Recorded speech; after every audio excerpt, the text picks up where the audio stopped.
2020년 12월 2일 12월 들어서 처음 맞이하는 수요 성소연구 시간이 되겠습니다. 말씀 터다지기 시간 우리가 보내고 있습니다.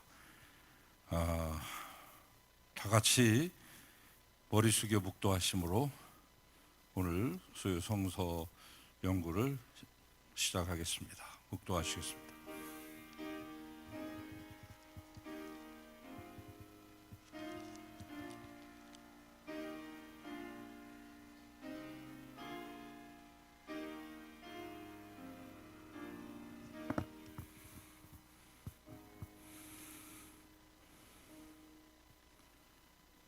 만군의 여호와여, 주의 장막이 어찌 그리 사랑스러운지요.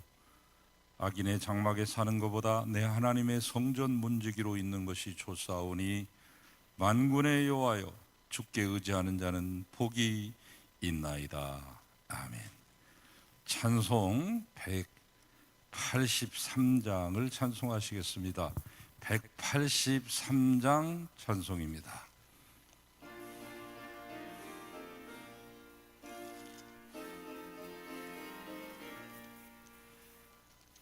빈들의 마른 풀같이 시들은 나의 영혼, 주님의 허락한 성령 간절히 기다리네. 가물은 메마른 땅에 단비를 내리시듯 성령의 단비를 부어 새 생명 주옵소서. 반가운 빗소리 들려 단철이 춤을 추네. 엄피로 내리는 성령 내게도 주옵소서.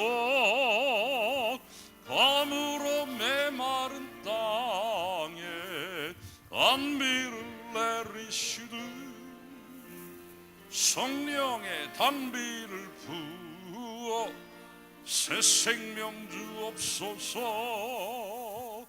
절 따라 우러를 내려 초목이 무성하니 갈급한 내 심령 위에 성령을 부소서. 가물어 메마른 땅에 단비를 내리시듯 성령의 단비를 부어 새 생명 주옵소서. 참되신 사랑의 언약 어길 수 있사오랴. 오늘의 읍조가는 은혜 주실 줄 믿습니다. 가물어 메마른 땅에 단비를 내리시듯 성령의 단비를 부어 새 생명 주옵소서. 아멘. 민현식 권사님께서 기도를 인도하시겠습니다.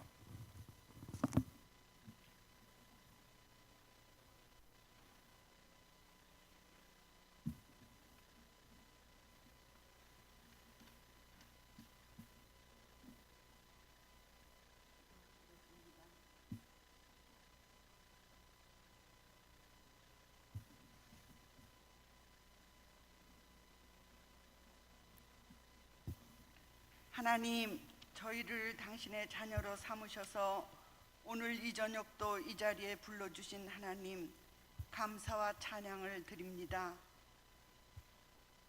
우리는 수요 성서 연구로 저희들이 구약 성경의 말씀을 계속해서 요사이 공부하고 있습니다.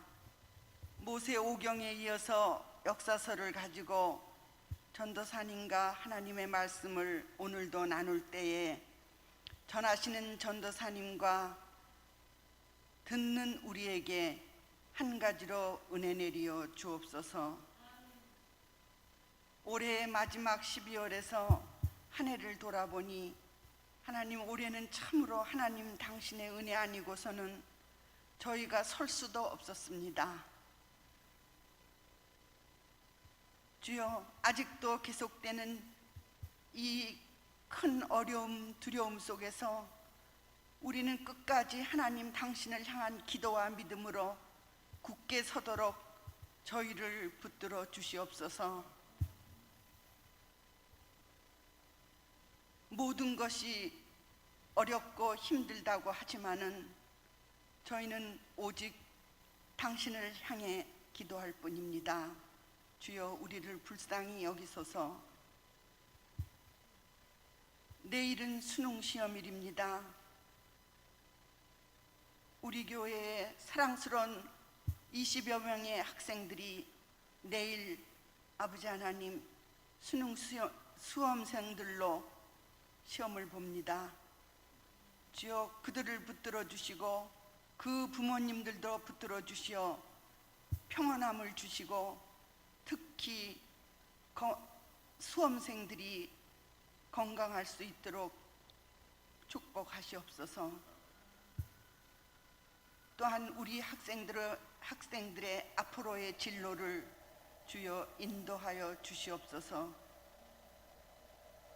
이 힘들고 어려운 시기에 이 나라의 모든 많은 수험생들에게 주여 평안을 허락하여 주셨고, 특히 이 코로나 질병으로부터 많은 학생들이 어려움을 당하지 않도록 보호하여 주시옵소서. 또한 우리나라의 청년들을 위해 기도합니다. 이 어려운 가운데 그들이 진로로, 직업으로 너무나도 많은 고통과 좌절을 겪고 있습니다. 하나님, 나이 먹은 저희들도 힘들지만 그 젊은이들의 꿈을, 하나님 소망을 살려주시옵소서. 우리 교회의 병중에 계신 성도님들을 위해 기도드립니다. 어려운 가운데 계신 이규남 성도님, 박래옥 성도님, 노홍성 교우님, 주여 오로지 당신의 손으로 굳세게 붙들어 주시옵소서. 또 병중에 계시거나 회복 중이신 권사님, 집사님들과 멀리 계신 원사나 사모님, 또 시설에 계신 우리 연로하신 권사님들, 모든 치유를 주께 맡기며 모든 생명을 당신께 맡깁니다. 도와주시옵소서. 주님, 연말 당회를 계속하고 계시는 목사님과 8분 장로님들에게 주님의 영이 함께 하시어 선하고 귀한 모든 결정이 이루어지도록 은혜로 붙들어 주시옵소서. 이 저녁 예배드리는 우리와 이 아름다운 처소에서 예배드리는 우리 행복한 우리와 또 가정에서 아버지 하나님 영상을 통해 드리고자 하는 드리시는 예배를 송암의 모든 드리시는 모든 가족들에게, 송암의 모든 가족들에게 따뜻한 주님의 위로가 함께 하시기를 간절히 기도드립니다. 사랑하시는 주님, 다시 한번 기도드립니다. 이 어렵고 험난하고 정말로 두려움이 많은 지금 이 세대의 이 시기에 하나님 꼭 기도와 믿음으로 승리할 수 있도록 주여 축복하여 주시옵소서. 우리를 구원하신 예수 그리스도의 이름으로 간절히 기도드립니다. 아멘.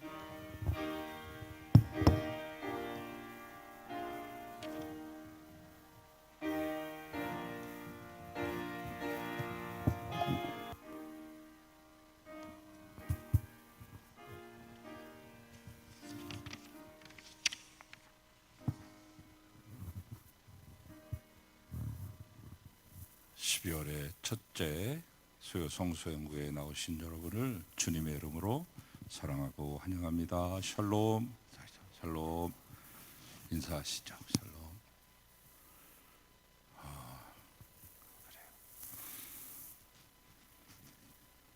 그래요. 코로나가 기세가 잘 꺾이지 않고 있네요.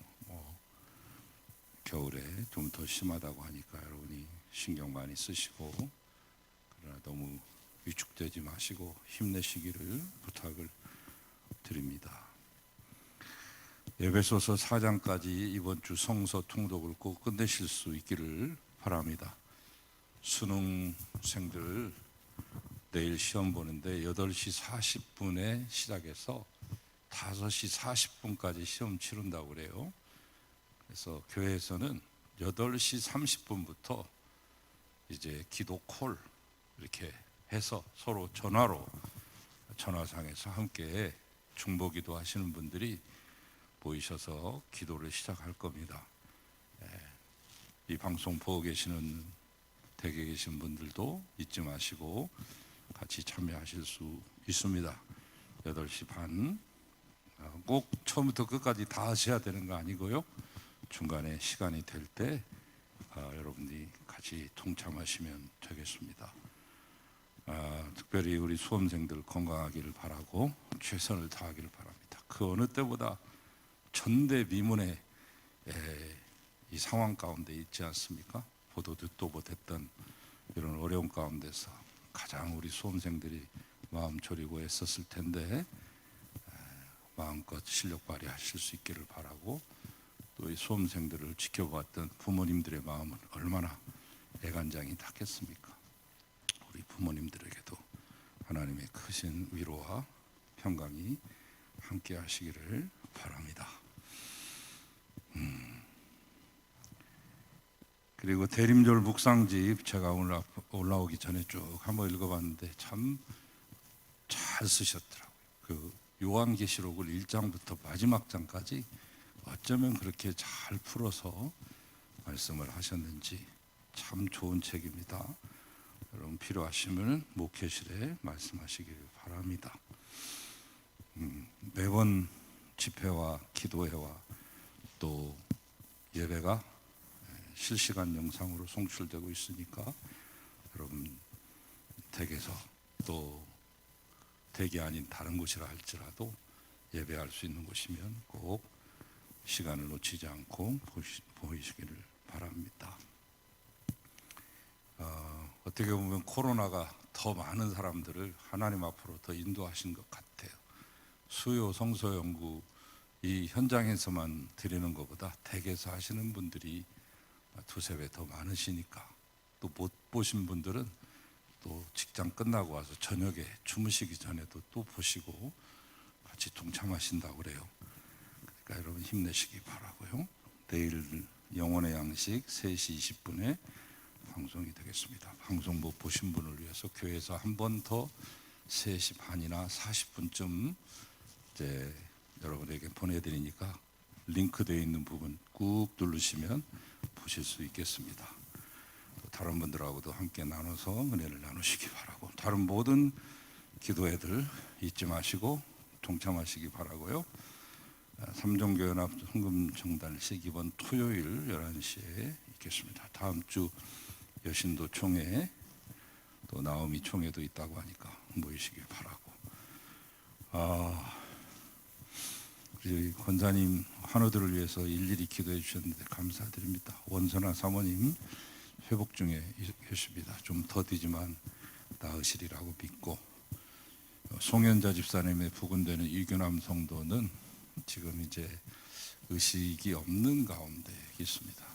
투석을 하고 계시는데 투석마저 못하게 되면 이제 아주 위중한 상황 속으로 들어갑니다. 가족들은 모두 마음에 결심을 하고 준비를 하고 있는 중에 있습니다. 어린 딸 하나 있는데 그 아이도 한 3일 동안 하염없이 계속 울었다고 그래요. 이제는 학교를 나가서 활동하고 있습니다만 이 아이 하이미를 위해서도 기도해 주시기를 부탁을 드립니다. 서범원 권사님은 오늘 병원에 가셨는데 또 시술을 못 하셨어요. 세 번째 가셨는데 12월 8일로 날짜를 받아가지고 오셨습니다. 담즙이 정상적으로 작동할 수 있도록 여러분 구체적으로 그렇게 기도해 주시기를 부탁을 드립니다. 허영숙 집사님은 오늘부터 물리치료에 들어갔습니다.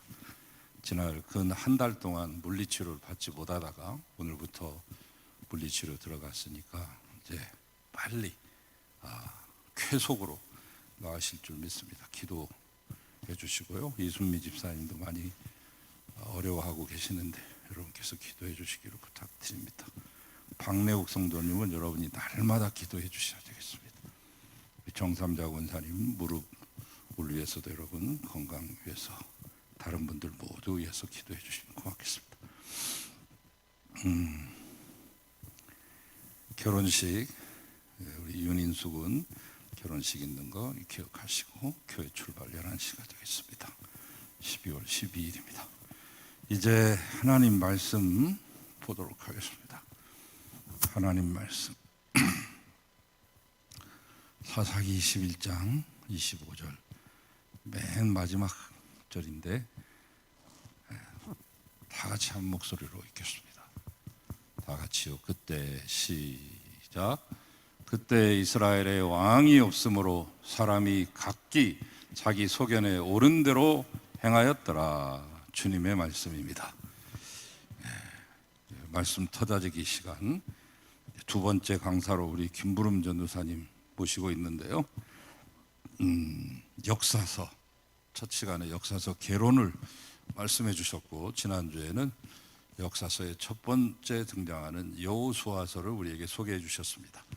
오늘은 사사기를 가지고 여러분 앞에 하나님의 말씀을 증거하실 때 크신 은혜가 넘치시기를 바랍니다.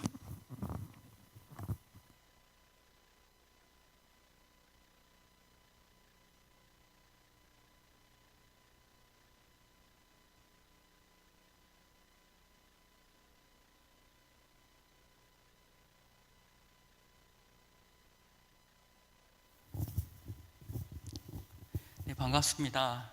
벌써 역사서 세 번째 시간이고요. 그리고 말씀 터다지기 8번째 시간 여러분들과 함께 이렇게 진행하도록 하겠습니다. 원래 계획은 제가 이번 시간에 사사기하고 룻기하고 같이 다루기로 했었는데요. 좀 계획을 바꿔서 사사기만 좀 다루면서 그리고 다음 주에 룻기 다루고 그리고 마지막에 끝날 때 에스라, 느헤미야 그리고 에스더 이렇게 두 가지를 나눠서 제가 진행하도록 하겠습니다. 네. 이거 그림 보시면 이제 기억나시죠? 손가락 기억나시죠? 한번 올려보실까요? 손가락 올렸었고 그 다음에 제가 어떻게 했었죠? 이 손가락으로 어떤 것들 접었었던가요? 기억나시나요? 지난주에 저희가 그 5개 손가락에서 저희가 몇 개를 접었던 걸로 기억하시나요? 2개요? 3개 접었던 걸로 기억합니다. 3개 기억나시죠? 예, 이렇게 제가 접었던 거 기억하시죠? 첫 번째가 뭐였죠? 첫 번째가 이번 주에는 좀 기억하실 줄 알았는데 첫 번째가 모세오경. 네, 모세오경 배웠죠? 그 다음에 제가 두 번째로 하고 있는 역사서 12권 이렇게 12권 이렇게 저희가 배웠죠? 배우고 있죠? 그리고 다음에 배울 게 시가서 해가지고 이렇게 5권 배운다고 이야기했고요. 그 다음에 대예언서 5권 배울 거고 마지막에 소예언서 12권 기억하셔야 돼요. 이 손가락 이렇게 딱 기억하시면은 구약 39권이 딱 기억나시거든요. 그러니까 꼭 기억하시고 여기 엄지손가락 접으시고 이렇게 해가지고 이거 기억하셨으면 좋겠습니다. 그리고 역사서에서 12권 책들 다룬다고 이야기했었죠. 한번 차근차근 하나씩 읽어볼게요. 요수아서, 오늘 배울 사사기서, 다음 주에 배울 룻기서, 그리고 사무엘 상하 이렇게 배울 거고요. 열왕기 상하, 역대기 상하, 에스라, 느헤미야, 에스더 이렇게 총 12권의 책이 기독교의 구약 성경의 역사서 안에 들어가 있습니다. 네. 그리고 저희가 또 배웠던 게 역사서에서 시대를 세 부분으로 구분한다고 이야기했었어요. 이걸 기억해야지 우리가 지금 어느 시대에 가고 있는지 알 수가 있으니까 계속해서 이야기하도록 하겠습니다. 지금 저희가 같이 오늘 배울 게 사사기에 대해서 배운다고 이야기했었어요. 가나안 땅 정착 이야기들, 그 정착 초기의 이야기가 계속해서 이렇게 오늘 배우게 될 말씀이고요. 그 다음에 다다음 주 해서 왕국 시대로 넘어가고, 그게 끝나고 난 다음에 포로기 시대로 이렇게 배우고 넘어가도록 하겠습니다. 그리고 저희가 역사서에서는 두 가지의 역사서의 종류가 있다라고 설명했었어요. 네, 신명기계 역사서가 있고, 그리고 역대기계 역사서가 두 개의 관점이 조금씩 다르다고 이야기했었고요. 오늘 사사기 배우는 거는 어디에 관점에 어느 역사관에 있다고요? 여기 신명기 역사관에 들어있다고 아시고, 이 차이를 조금씩 아실 때 구약의 역사서를 읽으실 때 조금 더 재밌게 여러분들이 접할 수 있을 것 같아가지고요. 조금 어렵지만은 계속해서 제가 알려드리고 함께 배워가셨으면 좋겠습니다. 그리고 제가 제 첫 시간에 또 이야기했던 게 구약의 역사서는 해석된 역사, 그러니까 신앙 고백적인 역사라고 이야기했던 거 기억하셨으면 좋겠습니다. 선택, 해석된 진술, 그리고 신앙 고백적인 역사라고 이야기했고요. 구약의 역사는 객관적인 역사가 아니라 구약의 경험, 하나님과의 관계성 안에서 신앙 고백적인 역사를 바탕으로 하는 글이라고 제가 설명드렸었어요. 그리고 오늘 함께 공부하게 될 사사기에서 사사들의 역사가 이렇게 나오잖아요. 근데 이 사사들의 역사도 연대순으로 시간이 흐름에 따라서 이렇게 정해진 게 아니라 사건 중심으로 기술되었음을 우리가 알 수가 있습니다. 계속해서 해석된 역사라고, 잘 안 넘어갔네요. 잠깐만. 네, 해석된 역사, 그리고 고백된 역사, 신학적 역사라고 제가 설명해 드렸고요. 그렇다면 이 구약 성경에서 볼 때 어떤 시대에 어떤 관점에서 이게 쓰여졌는지, 그리고 어떻게 해석된 역사인지 이거를 봐야 된다라고 이야기했었어요. 그래야지 오늘 이 시점에서 우리에게 어떤 메시지가 전해지는지, 그걸 보는 게 이 구약 성경을 볼 때, 역사서를 볼 때 중요한 게 보셨으면 좋겠다라고 제가 설명해 드렸었습니다. 성경을 읽을 때 제가 성경을 읽을 때 세 가지의 방식으로 저희가 읽을 수 있을 것 같아요. 제가 보통 읽게 되는 게 통독, 1년에 한 번씩 이렇게 통독하는 것처럼 통독하게 되죠. 한번 쭉 성경을 읽는 거, 흐름에 따라 읽을 수 있을 것 같고요. 두 번째 방법으로는 성경 묵상할 수 있을 거예요. 한 구절을 가지고 계속해서 이것들을 생각하면서 이게 하나님 무슨 뜻인가 이렇게 물으시면서 이렇게 성경 말씀 볼 수 있을 것 같아요. 어떨 때는 묵상을 하다 보면은 단점 같은 경우에는 너무 내 생각으로 빠질 때도 있는 것 같아서 조심스러울 수도 있지만, 그래도 하나님의 말씀 계속해서 이렇게 묵상하는 게 필요하고요. 저희가 계속해서 하고 있는 것은 성경에 대해서 자세히 보는 거, 성경에 대해서 연구하는 것. 저희가 이 시간 수요 성서 연구 시간인 거잖아요. 말씀에 대해서 연구하는 시간, 이렇게 성경을 세 가지의 방법으로 볼 수 있는 것 같아요. 그래서 저는 그 성경 연구하는 방법에 대해서 많이 좋아하는데요. 그리고 저희가 연구할 때, 성경을 연구할 때 도움이 많이 되는 게, 저 같은 경우에는 목사님 새벽에 설교하시는 부분들, 설교하신 거 많이 좋아하거든요. 그렇게 연구하시고 이런 바탕으로 설교되는 것들, 이런 식으로 우리 성황교회 성도님들도 하나님 말씀에 대해서 더 친밀하게 다가가셨으면 좋겠습니다. 지난주에 저희 또 배웠던 거 더 볼까요? 여호수아서 주제에 대해서 제가 그렇게 이야기했었죠. 가나안 땅의 정복에 대해서 이야기했었고, 가나안 땅 분할에 대해서 주제를 가지고 있다고 이야기했었고요. 이 구약 성경에서 6번째 책이었고,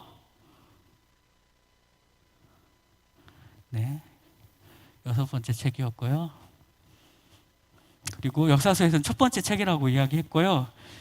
이 책 여호수아서에서 모세의 모세를 통해서 체결했던 하나님과의 언약이 요수아를 통해서 실질적으로 어떻게 현실화되는지 구체적인 설명을 하고 있다라고 저희가 설명하면서 이 모세가 통해서 체결했던 언약이 시내산 언약이라고 이야기했는데요. 저희가 오경에서 보면 그 언약이 2번 이렇게 나오고 있거든요. 모세의 언약이 두 번이 이렇게 나오는데, 첫 번째는 출애굽기 19장부터 해서 민수기 전반적으로 이렇게까지 나와 있는 내용이 시내산 언약, 제가 지난번에 언약 이야기했던 시내산 언약인데요. 제가 다시 조금 이번 주에 연구해 보면서 말씀을 찾아보니까요, 그것보다는 그 모압 언약이라고요. 신명기에서 다시 모세가 그 가나안 땅에 들어가기 전에 이스라엘 백성들과 언약을 세우는 언약이 있는데요. 모압 땅에서, 모압 평지에서 했던 그 언약을 바탕으로 이걸 실현하는 이야기가 이 요수아서인 것 같아가지고요. 조금 더 이 부분에 대해서 제가 뒤에서 더 추가로 또 설명하면서 여러분과 더 나누도록 하겠습니다. 이제 또 지난주에 이야기하면서 24장, 요수아서 24장에서 요수아의 마지막 설교에 대해서 이야기했었죠. 그리고 이 세겜에 대해서 이야기했었는데요. 이 세겜의 중요성에 대해서 넘겨주실래요? 세겜 총에 대해서 이야기하면서 오늘 세겜 의미에 대해서 설명할 때 언약사적 관점에서 이게 무슨 의미가 있는지 조금 더 보충해서 여러분 앞에 좀 설명해드리고 넘어가도록 하겠습니다. 또 제가 이야기하면서 선조들에게 세겜은 가나안 땅으로 들어가는 첫 번째 관문이었다라고 이야기했었죠. 특히 아브라함이 하나님으로부터 가나안 땅을 약속으로 받았던 장소가 바로 세겜이었다라고 설명했었어요. 하란에서 밑으로 더 남부로 내려왔을 때, 세겜에 도착했을 때 하나님 이 가나안 땅을 주시겠다라고 약속했던 이곳이 바로 이 세겜이었고, 창세기 12장에서 이 세겜에 도착한 거에 대해서 이야기하고 있죠. 그리고 아브라함이 처음으로 가나안 땅에서 하나님께 제단을 쌓았던 곳이 이 세겜이라고 설명하고 있습니다. 그래서 이 세겜에서 아브라함에게 첫 번째 주셨다고 약속했고, 근데 시간이 한참 흐른 뒤에 같은 땅에서, 그리고 같은 장소에서 아브라함의 자손들과 다시 만나서 그 언약을 체결했던 이야기가 요수아서 24장의 이야기였습니다. 그래서 아브라함 때 그 약속이 다시 하나님 기억하셔가지고 아브라함의 후손인 이스라엘 백성들에게 이 가나안 땅을 하나님 다시 약속을 갱신하고 이루시는 것들을 말씀 통해서 우리가 볼 수가 있습니다. 하나님은 아브라함에게 약속하셨던 것을 하나도 빠짐없이 신실하게 지키시는 하나님이신 거에 대해서 저희가 지난 시간에 봤었고요. 이 세겜에 대해서 조금만 더 추가로 부강해서 설명해 드리도록 하겠습니다. 제가 전에 모세오경 할 때 신명기에서 이 세겜에 대해서 잠깐 배웠던 것 같거든요. 이 세겜의 뜻이 뭐였는지 기억나시나요? 어깨라고 설명드렸던 것 같아요. 그러니까 왜 어깨라 했는지, 이 첫 번째, 세겜은 에브라임 산지에 에발산과 그리스산 그 사이에 있는 성읍이라고, 위치한 성읍이어가지고요, 어깨 형체처럼 그 사이에 있다고 해서 세겜이라는 이름이 붙었고요. 그리고 두 번째로 예루살렘에서 65km 정도 떨어진 도시라고 합니다. 그리고 이 세겜에서는 서쪽에는 베델이 있고 동쪽에는 아이성이 있어요. 그리고 요수아서에서 봤던 아이성이 있는데요. 제가 잠깐 지도 하나 보여드릴게요. 제가 잘 안 보여서 뒤에 보면서 할게요. 여기 보시면은 느보산이라고 보이시나요? 모세가 죽기 전에 마지막 설교를 했던 곳이죠. 이 느보산에서 요단강을 건너가지고 제일 먼저 이스라엘 백성들이 전쟁했던 성이 어디였죠? 여리고성. 이렇게 들어가게 되죠. 여리고성 다음에 여기 위로 올라가지고 여기쯤 있을 것 같아요. 아이성 동쪽에 있거든요. 세겜의 동쪽에 있는데 이렇게 올라갔던 이유가 요수아의 군대가 여리고로 갈 수밖에 없었던 이유는 이 세겜으로 가기 위해서, 하나님 약속하셨던 이 장소를 찾아가기 위해서 그 여리고성을 거쳐서 아이성을 거쳐서 이 세겜까지 이르게 되는 것들을 볼 수가 있습니다. 그래서 이 신명기서는 미완성으로 끝난다고 이야기해요. 그 언약사적 관점에서 신명기서는 미완성으로 끝난다. 그러니까 요수아에서 계속해서 그 언약들을 이어나가고 있는 것들을 볼 수 있는 거죠. 이스라엘의 광야 행군을 마치고 난 다음에 모압 평지에서 모여가지고 모세가 그렇게 이야기하죠. 출애굽에서 출애굽했던 1세대들이 전멸되고 그 다음에 2세대들에게 약속의 땅에 들어갈 거에 대해서 다시 한번 이야기하고 있습니다. 그게 이 신명기에서에서 이야기인데요. 근데 여기서 문제가 생기게 돼요. 그 언약을 수여받았던 하나님부터 언약을 받았던 모세가 가나안 땅에 들어갈 수가 없게 되는 거죠. 네, 그러므로 모세는 시내산, 시내산에서 모세가 하나님과 언약했던 걸 갱신함으로써 모압 언약을 다시 한번 체결하고 있는 내용을 여기 말씀에서 모압에서 다시 언약을 체결하고 있는데 그것이 모압 언약이라고 이야기하고 있습니다. 실제적으로 이 언약의 체결은 요수아가 가나안 땅에 들어가가지고 아이성 정복하고 난 다음에 세겜에 도착하는 게 요수아서 8장에서 나타나요. 요수아서 8장에서 첫 번째 언약을 수립하게 되는 거죠. 그게 첫 번째 세겜 언약 체결이고요. 그리고 두 번째로 언약을 체결했던 게 24장에서의 세겜 언약이라고 이야기하고 있습니다. 그래서 최종적으로 이 세겜 언약이 완성되고 있는 것들에 대해서 말씀을 통해서 우리가 볼 수 있습니다. 네, 세겜 언약에서 완성되는 것이 첫 번째, 창세기 12장에서 하나님이 아브라함에게 씨에 대해서, 자손에 대해서 약속하고 계시죠. 그리고 땅에 대해서 축복하시고 복에 대해서 축복하시면서 그 언약을 이루었던 것들이 이 세겜 언약에서 이루어지고 있습니다. 그리고 모세가 시내산에서 받았던 그 약속이 성취되고 있고요. 그리고 요수아서 24장 32절 말씀에서 찾아보면요, 애굽에서 나올 때 요셉의 뼈를 이스라엘 백성들이 가지고 나오죠. 그리고 난 다음에 그곳에 땅에 묻는 것이 이 세겜이라는 것이죠. 그러면서 이 족장의 언약이 최종적으로 완성된 곳이 이 세겜 땅입니다. 네, 세겜 첫 번째 언약을 제 8장, 요수아서 8장 30절에서 35절에서 이렇게 하고 있는데요. 에발산에다 제단을 쌓고요, 축복과 저주의 율법의 말씀, 하나님의 말씀을 낭독함을 통해서 그 언약을 체결하는 것들을 볼 수가 있습니다. 그리고 다시 요수아서 24장에서 2차 언약으로 이스라엘 모든 족속들을 불러서 거기서 이스라엘 총회, 세겜 총회를 하고 있는 것들을 볼 수 있습니다. 그러므로 그 세겜의 언약이 완성된 것들을 볼 수 있는데요. 모세가 시내산 언약을 통해서 하나님과 언약을 맺고, 그리고 모압에서 완성됐던 것처럼 요수아는 세겜에서 8장에서 첫 번째 언약을 맺고 두 번째로 24장에서 세겜 언약을 완성하는 것들을 우리가 볼 수가 있습니다.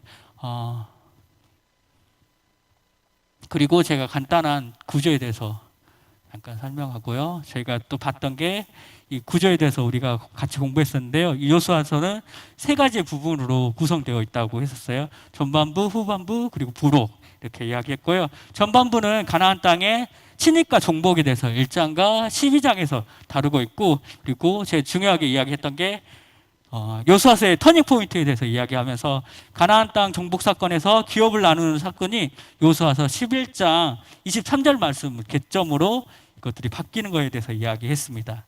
그리고 후반부에서는 가나안 땅의 분할에 대해서 13절부터 22장까지의 내용을 다루고 있고요. 그리고 부록으로 요수아의 송별사가 23장과 24장에서 나오고 있는 것들을 저희가 지난 시간까지 해서 배웠습니다. 이제 본격적으로 저희가 같이 공부할 게 오늘 사사기에 대해서 공부하도록 하겠습니다. 이 사사기의 주제는 반복되는 신앙의 패턴에 대해서 이야기하고 있는데요. 이 반복되는 신앙의 패턴이 총 6번 나오고 있다고 해요. 어떻게 되는지 함께 살펴보도록 하겠습니다. 사사기는 구약에서 7번째 책이고요. 역사서에서는 2번째 책입니다. 그리고 이 책은 사사기라고 부르는 까닭은 가나안에 정착했던 이스라엘이 공경에 처했을 때 하나님께서 세우신 사사들이 나타나서 이스라엘을 구원하는 이야기와 그 내용들이 담겨 있는 책이 이 사사기입니다. 이 사사는 히브리어로요 쇼페트라고 이야기하는데요. 네, 사사기 본문에서는 사사라는 명사가 한 번도 나오지가 않는다고 해요. 그 대신에 판단하다, 다스린다, 정의를 회복한다라는 뜻을 가진 샤파트라는 단어가 쓰이고 있고요. 성경에서는 주로 사사로 일하다, 구원자를 세우셨다라는 표현으로 이렇게 번역되어서 우리에게 쓰여지고 있습니다. 그러면은 사사가 어떤 사람들인지 보도록 하겠습니다.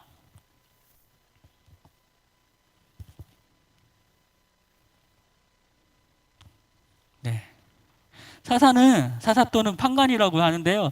카톨릭 성경에서는 저희는 사사라고 이야기하지만 카톨릭 성경에서는 사사기 판관기라고 이렇게 이야기하는데요. 국가가 형성되기 이전에 이스라엘 백성을 다스렸던 지도자들을 가르치는 용어로 사용하고 있습니다.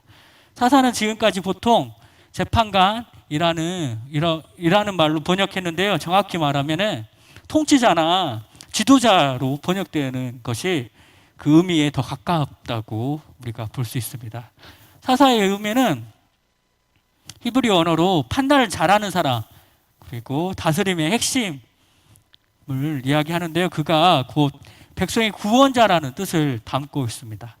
그러나 자신에게 지혜와 능력이 있다고 하여 그 일을 하는 게 아니라 하나님께서 세워주신 사람이 그 일을 할 수 있다고 이 사사기에서 이야기하고 있는데요.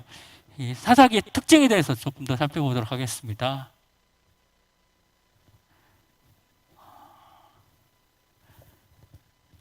사사기 특징에서 실제로 사사들이 활동을 살펴봤을 때 사사 드보라를 제외하고 재판관으로서의 사사의 역할보다는 주로 전쟁 용사로서의 이스라엘을 구원하고 전쟁을 이끄는 지도자의 모습이 이 사사기에서 우리는 볼 수 있고요. 성서에서 우리는 이렇게 이야기하거든요. 두 개로 사사를 나눠서 이야기하고 있는데요. 대사사와 그리고 소사사라고 용어를 나눠서 쓰고 있습니다. 성경에서 대사사, 소사사 이렇게 나오지는 않지만 이 기능에 따라서 이 둘로 나눠서 쓰고 있습니다. 그러면은 소사사부터 먼저 살펴보도록 하겠습니다. 소사사는 평생토록 통치자의 일을 했던 사람들입니다. 그들은 평생토록 행정적인 일들 그리고 사법적인 일들을 감당했던 사람들이라고 나오고 있는데요. 이 사사들의 특징에 대해서 성경은 간단하게 이야기하고 있습니다. 그 정보에 대해서 4가지로 우리에게 알려주고 있는데요. 첫 번째, 이름에 대해서, 사사의 이름에 대해서 알려주고 있어요. 그리고 사사의 고향에 대해서 이야기해주고요. 그가 얼마나 통치했는지 그 기간에 대해서 기록하고 있고, 마지막으로는 어디에 묻혔는지 매당지에 대해서 언급하고 있습니다. 그리고 이 사사들은 중요한 것은 영웅적인 업적이 하나도 나타나지 않은 것들을 우리가 소사사들은 볼 수 있는데요. 사사기 10장 1절에서 2절 말씀을 함께 살펴보도록 하겠습니다. 네, 여기서 보면은 이사갈 지파에 돌라라는 사람에 대해서 정보가 나타나 있죠. 이 돌라라는 사사에 대해서 소사사에 대해서 이야기하고 있는데요. 그 이름에 대해서 나와 있어요. 그리고 에브라임 산지 3일에 거주하였다. 고향에 대해서 이야기하고 있고요. 그리고 이 사사는 23년 동안 통치했던 거에 그 기간에 대해서 이야기하고 있습니다. 그리고 마지막으로 고향인 3일에 장사되었다라고 이야기하고 있습니다. 이 모든 소사사들이 이렇게 기록을 남기고 있고요. 이 소사사를 기록한 명령의 특징은 유다와 그리고 이스라엘의 왕의 명단과 되게 유사하게 적어져 있습니다. 이런 유사성은 통일왕국 시대와 그리고 통일왕국 이후의 시대에 사사들이 왕들의 전임자로 간주되어서 기록되었다고 의미하고 있습니다. 왕들의 전통을 이어가고 있는 것들을 이 사사들의 소사사의 목록을 통해서 우리가 알 수가 있습니다. 그러면은 대사사에 대해서 조금 더 알아보도록 하겠습니다. 대사사는 이스라엘 백성이 어려움에 빠졌을 때 하나님의 영, 하나님의 성령이 부어짐을 통해서 이끌림을 통해서 이 백성들을 그들의 억압자로부터 해방하는 위대한 일을 감당하는 사람들이었습니다. 이스라엘이 하나님을 배반함을 통해서 하나님이 주변의 나라들을 일으키셔가지고 이스라엘 심판하게 되십니다. 그럴 때 그들이 회개하면 하나님이 사사들을 보내셔서 그때 보냈던 사람들이 대사사들이었습니다. 네. 그래서 이렇게 이스라엘이 다시 한번 회복되는 계기를 주시는데요. 이 대사사는 그에게 카리스마가 임하면 백성 중에 군대를 모집하여서 그들을 억압했던 사람들과 싸워서 승리로 이끄는 전쟁을 일으켰습니다. 그리고 후에 그들이 해방되고 난 다음에는 대사사는 본래의 일, 그 위치로 되돌아가게 되었습니다. 그가 농부였다면 농부의 자리로 돌아가는 그렇게 대사사의 역할을 마쳤을 때는 자신들의 역할을 마치게 됩니다. 이 대사사는 특수한 상황 속에서 일시적으로 지도력을 발휘하는 사람들이었고요. 그리고 우리가 잘 아는 우리 귀에 잘 익숙한 사사들 기억나시죠? 그분들이 대사사들입니다. 근데 특별한 케이스가 있거든요. 그 사람에 대해서 함께 보려고 합니다. 사사기 12장 7절에서 나타나는데요. 입다라는 사람은 좀 특수한 입장으로 나타나는데 대사사와 그리고 소사사의 일을 겸임했던 유일한 사사였습니다. 입다는 이스라엘의 사사가 된 지 6년이라 기르앗 사람 입다가 죽음에 기르앗에 있는 그의 성읍에 장사되었니라. 이런 식으로 전형적인 소사사의 기록이 남겨져 있는데요. 또 이 입다는 대사사에게 속했고 그리고 소사사에도 속해 있음으로써 특수한 상황에서 카리스마가 임해서 군대를 조직하고 이스라엘 백성을 위험한 상황으로부터 구원해는 대사사의 역할을 하고 있는데요. 그게 사사기 10장 6절부터 12장 6절에 그 내용들이 담겨져 있습니다. 이 일이 끝나고 난 후에 동신토로 행정적인 일과 사법적인 일을 하는 소사사의 역할을 감당하고 있는 이야기가 사사기 12장 7절 방금 읽었던 말씀의 기록에서 나와 있습니다. 사사시대에서 왕정시대로 넘어가는 마지막 과도기에 있었던 사사가 이 사무엘 선지자였습니다. 저희가 다다음 주에 우리가 들어가서 사무엘서에서는 좀 더 자세히 나누도록 하겠습니다. 그리고 왕정시대로 넘어갈 때 이러한 소사사의 역할을 이어받았던 사람들이 이스라엘의 왕들이 그 역할들을 이어받아서 역할을 하고 있습니다. 그리고 이러한 대사사의 역할을 계승했던 사람들은 예언자들이고요. 이 예언자들은 따라서 최초의 왕이었던 사울은 소사사의 역할을 감당하고 있고요. 그리고 최초의 예언자는 사무엘로서 대사사의 역할을 감당하고 있는 것들을 우리가 성경을 통해서 공부할 수 있는데요. 왕정시대 최고의 권력자들이었던 왕과 예언자들은 쌍두체제로서 서로가 견제하는 역할로서 이 권력을 나누고 있습니다. 권력 체계가 유연화되어 있으며 그리고 하나님은 백성을 다스렸던 수평적인 리더십으로서 왕은 수평적인 리더십을 발휘하고 있고요. 하나님의 카리스마가 임한 예언자들은 왕을 견제하고 조언하고 견책도 하는 수직적인 이런 리더십을 보이고 있습니다. 네, 이렇게 그 표로 이렇게 만들어서 했는데요. 대사사 잠깐만 이야기하면 특징으로서 특수한 상황에서 카리스마가 부어졌을 때 군사적인 역할을 했던 사람들 그리고 그 이후에 역할을 했던 사람들이 대사사를 이어받았던 사람들이 예언자의 역할을 했었고요. 그리고 사무엘이 대표적인 예언자이고요. 그리고 온니엘, 예후, 삼갈, 드보라, 기드온, 입다, 삼손 7명의 대사사가 있습니다. 그리고 소사사에는 특징으로서는 종신적인 역할을 하면서 행정적인 것을 사법적인 역할을 했고요. 이스라엘 왕들이 그 역할들을 계승했습니다. 그리고 인물로는 돌라, 야일, 입다, 입산, 엘론, 압돈 같은 사람들이 소사사의 역할을 감당했던 사람들입니다.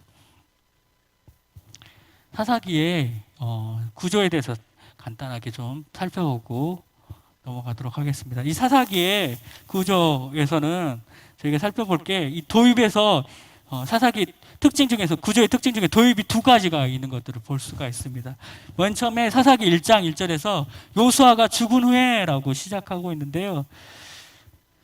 이거는 요수아서를 봤을 때도 마찬가지로 시작하는 거 있는 것 같습니다. 요수아서 1장에서 봤을 때 모세가 죽은 후에라고 이야기하고 있는데요. 신명기의 역사서의 특징을 보여주고 있습니다. 그리고 사사기 1장 1절부터 3장 6절의 내용에서는 가나안 땅의 미정복지 정복 시도에 대해서 이야기하고 있는데요. 갈렙의 조카였던 온니엘 이야기를 통해서 시작하면서 이 정복을 시도하고 있는 것들에 대해서 이야기하고 있습니다. 그리고 2장 6절에서 3장 6절의 내용에서는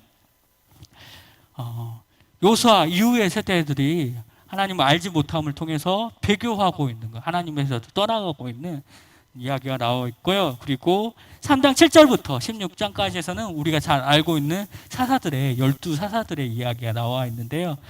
12명의 사사들 그 시간 너무 적어가지고 읽어드리겠습니다. 온니엘, 레후, 삼갈, 두보라, 기드온, 돌라, 야일, 입다, 입산, 엘론, 압돈, 삼손 이렇게 12명의 사사가 나와 있습니다. 그리고 17장부터 21장에서는 마지막 에필로그로 미가와 단지파의 이주가 이야기가 17장부터 18장에서 다루고 있고요. 그리고 레인의 첩과 베냐민 지파의 전투가 19장부터 21장에서 이야기하고 있습니다.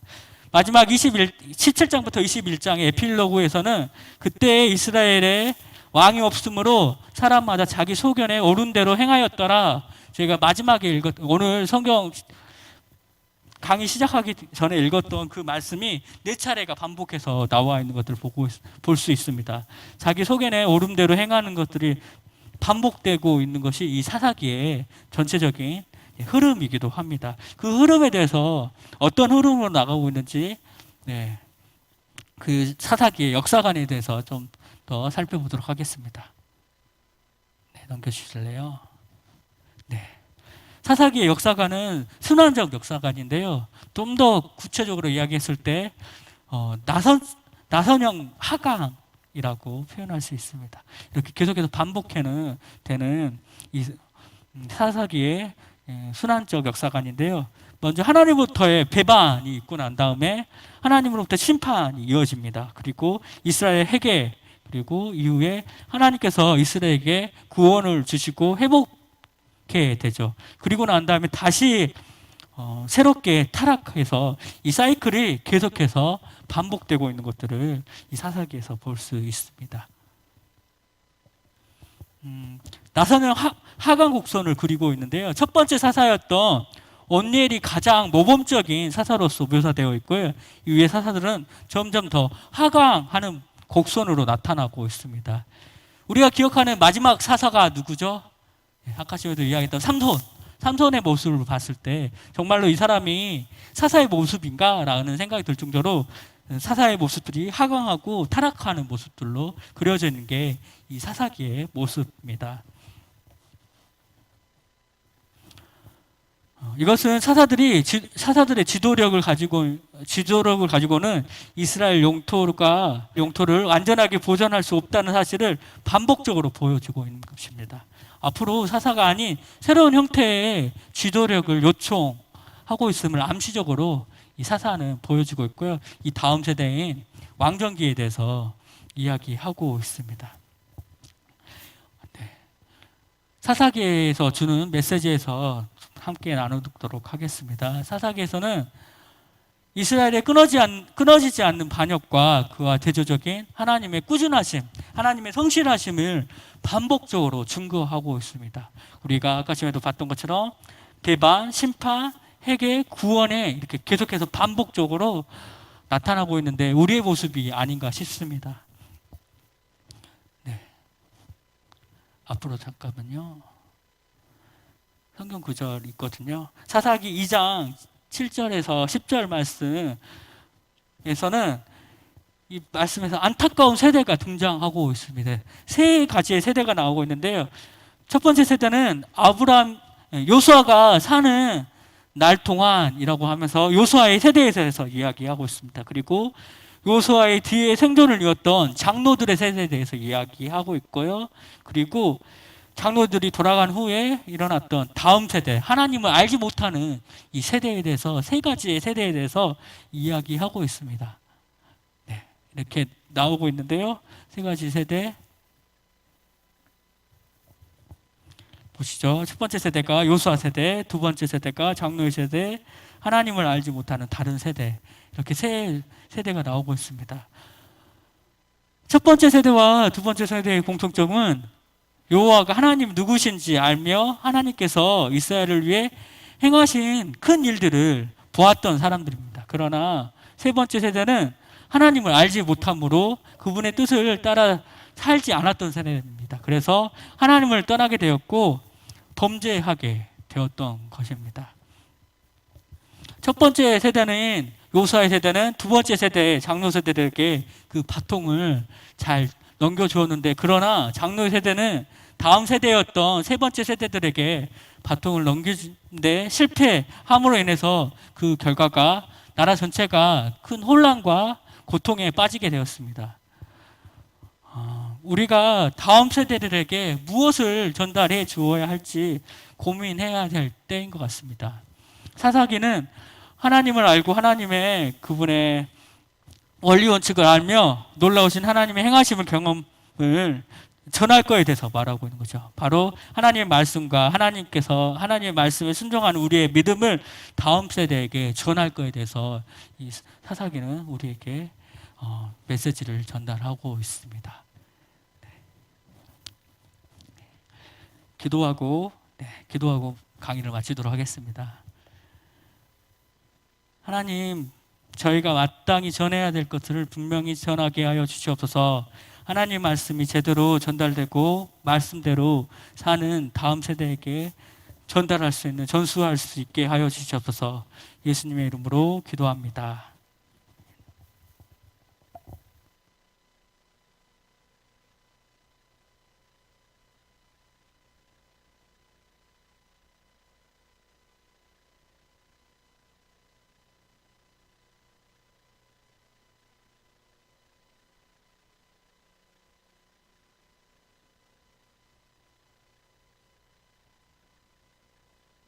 516장을 찬송하시겠습니다. 516장 찬송입니다.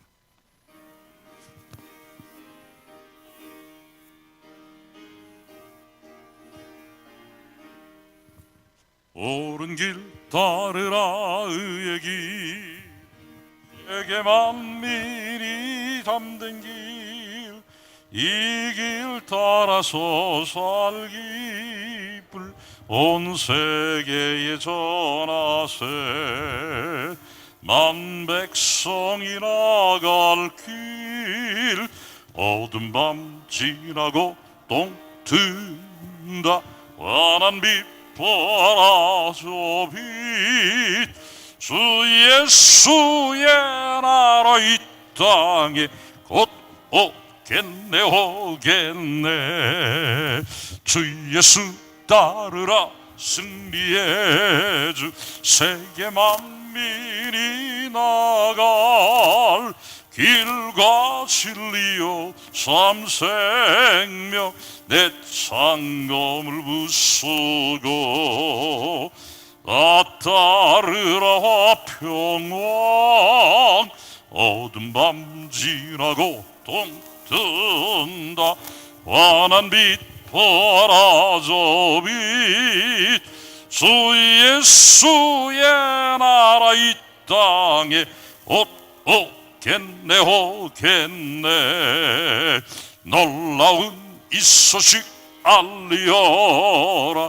세계 만민을 구하려 내 주 예수를 보내신 참 사랑의 하나님, 만 백성이 따를 길, 어두운 밤 지나고 동튼다. 환한 빛 보아라 저 빛, 주 예수의 나라 이 땅에 곧 오겠네 오겠네. 고난 길에 치고 찾아온 길, 많은 백성을 구한 길, 모두 나와서 믿으면 온 세상이 마침내 이 진리에 살겠네. 어두운 밤 지나고 동튼다. 환한 빛 보아라 저 빛, 주 예수의 나라 이 땅에 곧 오겠네 오겠네. 주께서 우리에게 가르쳐 주신 기도로 수요 성서 연구 말씀 터다지기 8번째 시간을 모두 마칩니다. 하늘에 계신 우리 아버지여, 이름이 거룩히 여김을 받으시오며 나라의 마옵시며 뜻이 하늘에서 이룬 것 같이 땅에서도 이루어지이다. 오늘날 우리에게 일용할 양식을 주옵시고, 우리가 우리에게 죄진 자를 사하여 준 것 같이 우리 죄를 사하여 주옵시고, 우리를 시험에 들게 하지 마옵시고 다만 악에서 구하옵소서. 대개 나라와 권세와 영광이 아버지께 영원히 싸움나이다. 아멘.